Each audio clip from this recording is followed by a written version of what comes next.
knocked out of, but obviously you're going to have bigger losing trades, so you just have to work that out yourself. The trailing stop, or what we call the trailing profit line, is or the take profit line, is basically this TP, the trailing profit, and that line there is that little dotted line that follows price down. Now if you put that in there and you've got, say, -6 or +6, that'll determine where your stop is going to be placed in conjunction with that line. So if it's a 0, then it'll run right on the line. You know, if it's -1, then it'll be slightly lower than, or on a short it'll be above the line, on a long it'll be below. So you've just got to work out where you want that to run as far as your testing. Now with my testing, so just jumping back, that's a fairly simple list of parameters to test on, isn't it? We don't have too many there, so that's pretty easy. That's why it's very popular. It's an easy strategy. So if we go into the strategy, so if you decide, right, well, I'm going to pick out, say, the Euro futures, and I want to find out what is the most profitable way to trade that, because that's going to be my project that I'm going to report back on. Now when you report back next week, you don't have to jump on the mic. If you feel as though you want to jump on, that's great, you can do that.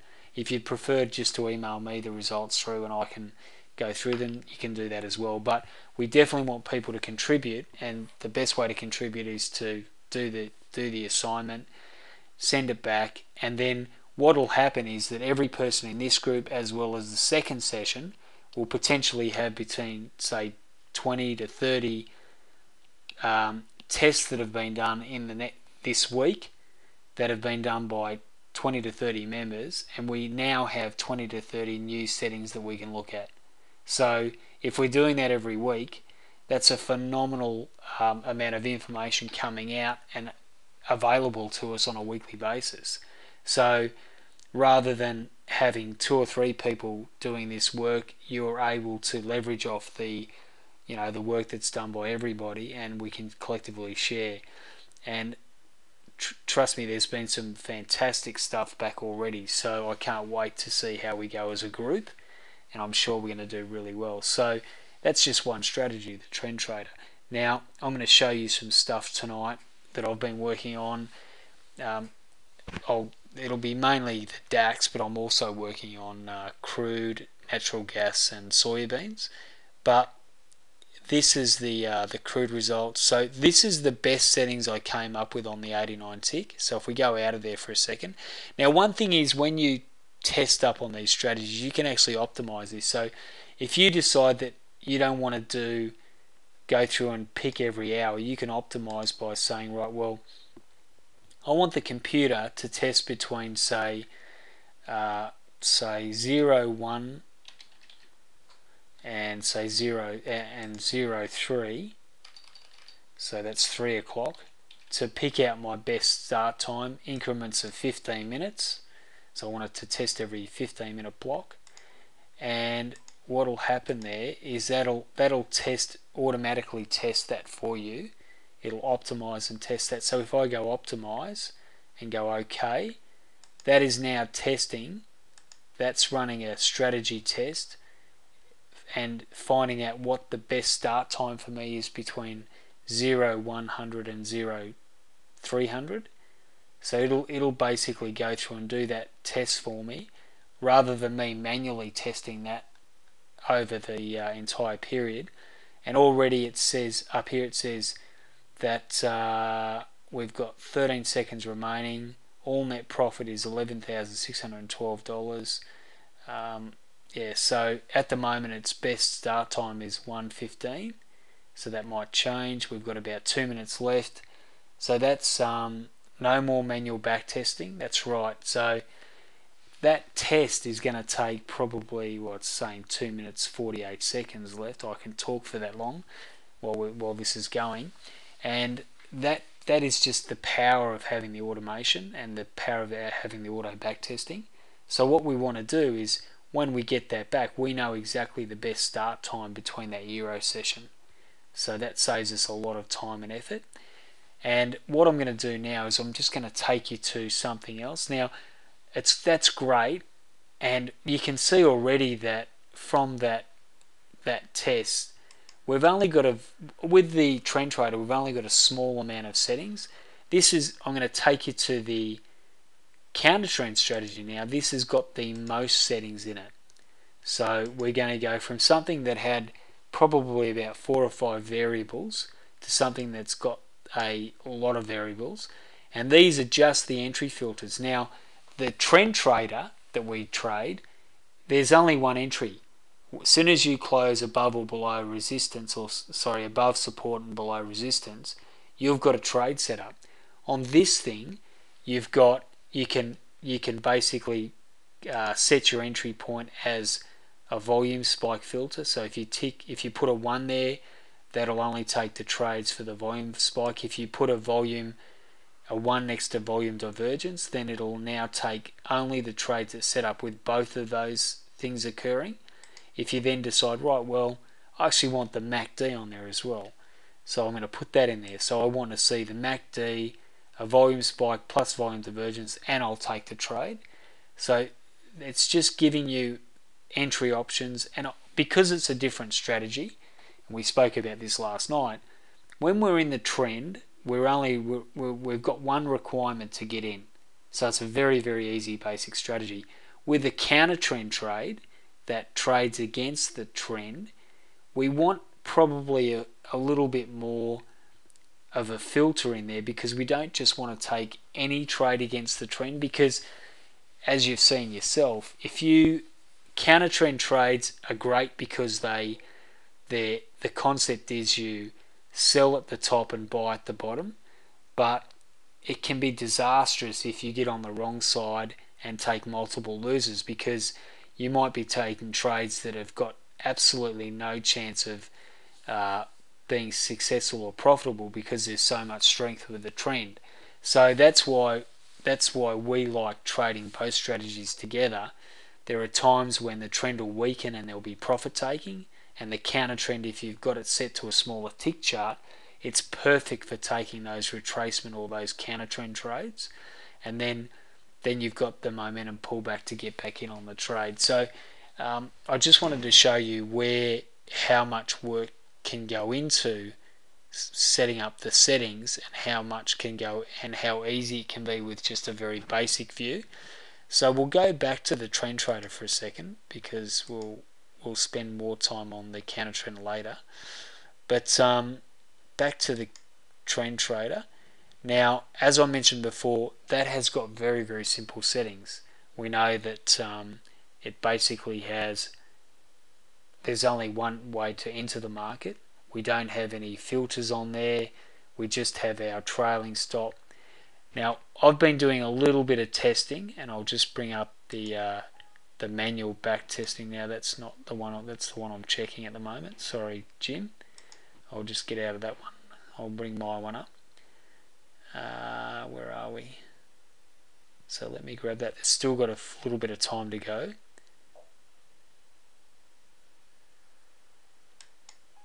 Here's my one. So what I've done is I've set up some criteria, which I'll also email out to you. Actually, I might drop that into the testing mat. I've set up some criteria for us to decide, or to go through and possibly make any changes to the strategy. So if you want a strategy changed or coded differently or improved, you need to basically do a little bit of work at your end to confirm that is going to improve the strategy. So for me personally, I've had a look at the trend trader.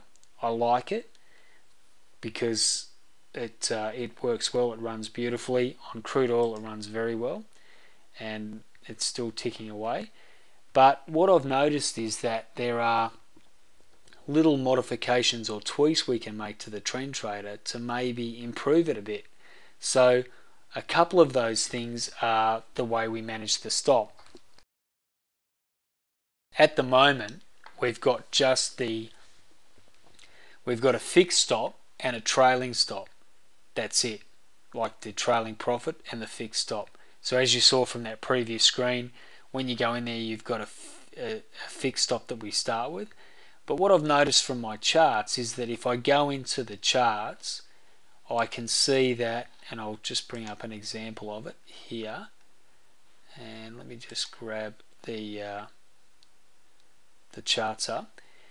When I get into a trade, I notice that basically that price does respect these levels of support and resistance really well.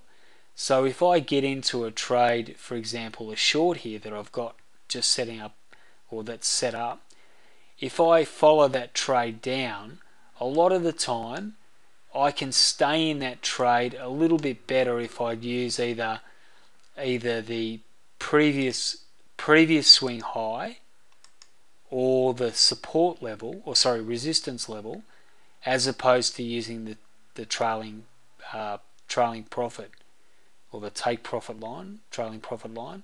So what I've noticed is that these two other stop options, which are our previous level resistance on a short trade, or the previous swing high, adding the previous swing high, that definitely does add, they definitely seem to be coming through as being as adding some more profit to the potential strategy. So I've started to actually go through and break down the trades, and I'm going to do 100 trades. Now I figure 100 trades shouldn't take me too long to log, but I know that the strategy is profitable because we've already established that. It's delivered around about 14,000 US dollars this year, just trading 2 to 5, so it's a very profitable strategy. But if we can get some more juice out of this strategy, and let's just have a quick look at it, and I've got the wrong one up, we'll just grab the, we'll go back to the one where we're testing and see if it's finished. There it is there. So if we can get some more out of that strategy, then we will definitely look to do that, because ultimately, and there it is, let's grab it here. So that's what it's come back with. So that's its profit it's come back with. Now that's actually started earlier. It's starting at no, that's changed the stop, so we'll just flick that back to a different stop there, and let me do that now, and we'll change that back to -6 as it was, and